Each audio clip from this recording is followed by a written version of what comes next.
In the scorching desert, a drunken man lay unconscious like a corpse on the ground. Suddenly, a strange man emerged from the blazing rocks. Without hesitation, he hoisted the drunk onto his shoulder and hung him from a wooden cross. Children watching from afar picked up stones and began hurling them, stones that rained down like a storm of rage upon him. But suddenly, the man regained consciousness. His eyes snapped open, and he let out a furious roar. The terrified children scattered, screaming, vanishing into the heart of the desert, except for the strange man, who remained there, like a shadow in the wasteland. The man set off for the city, a city that breathed like a swamp of corruption. The streets were filled with soldiers in black uniforms and stone-cold faces. They had no purpose but to hunt down the young.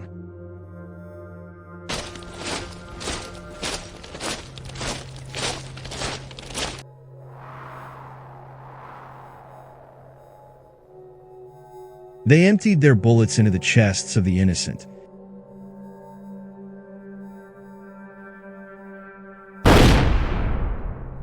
And from every wound, not blood, but birds burst free. In the midst of this, a soldier in the middle of the crowd pulled a tourist woman toward him and made love to her. She laughed, delighted to be having sex in front of everyone.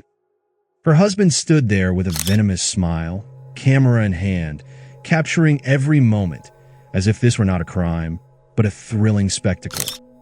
Then he handed the camera to the drunk man so he could take a photo of them both. On the other side, tourists gathered around the freshly fallen corpses.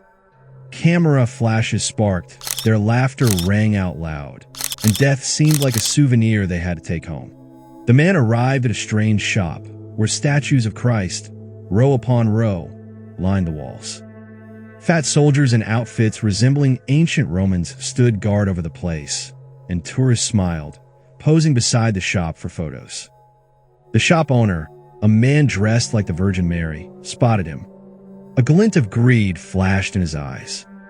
Without delay, he slung a wooden cross over the man's shoulder and dragged him out into the middle of the street. The man looked strikingly like Christ. The shop owner decided to get him drunk, take a mold of his body, and craft statues of Christ from it.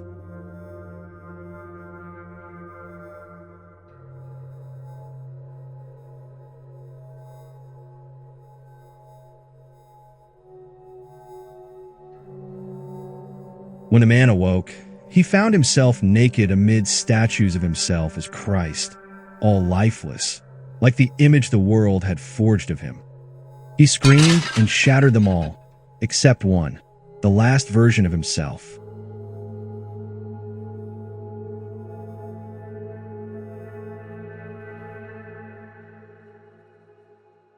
In a church, a group of prostitutes sat with a monkey. Then they stepped outside and saw the man walking with the statue on his shoulder. They mocked him, except for one woman who, as if beholding the real Christ, wiped the statue clean.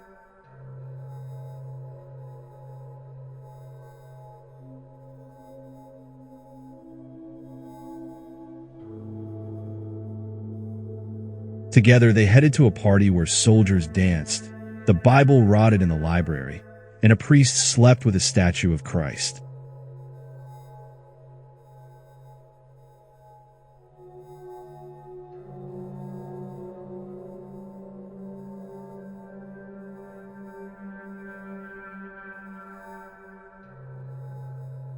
But when the priest saw the man, he drove him out.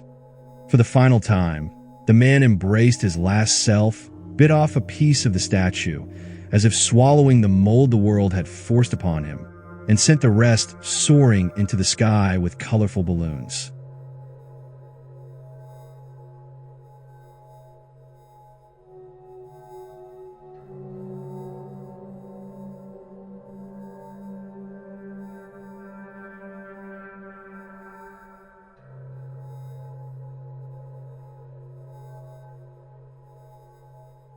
In the city market, A golden hook with a handful of gold suddenly dropped from a mysterious tower.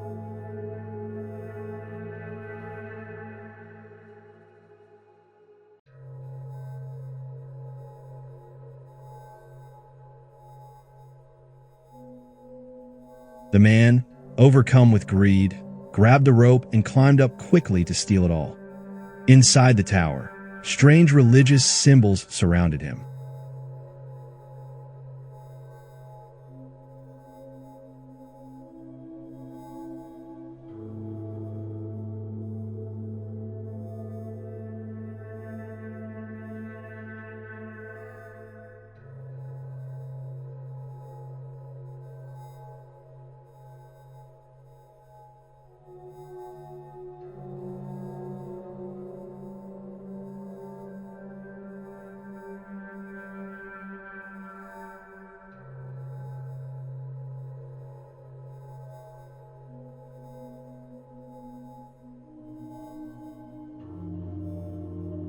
A mysterious alchemist appeared. The man lunged at him, but the alchemist froze him with a spell. At that moment, a woman stepped from behind and pulled the monster of pride from the man's neck.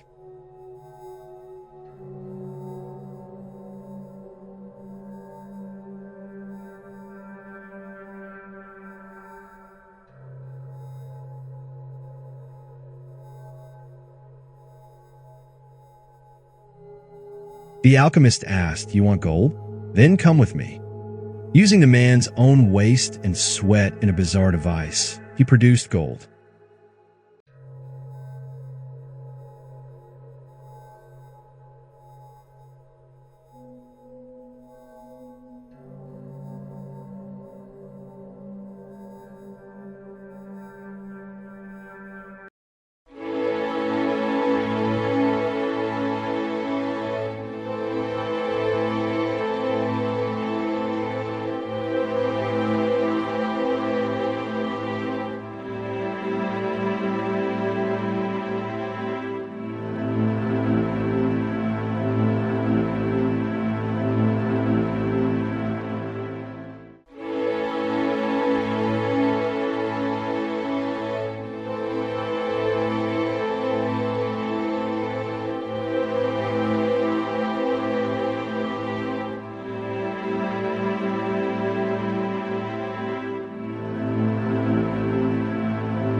But in the final moment, he told the thief, "You yourself are the real gold.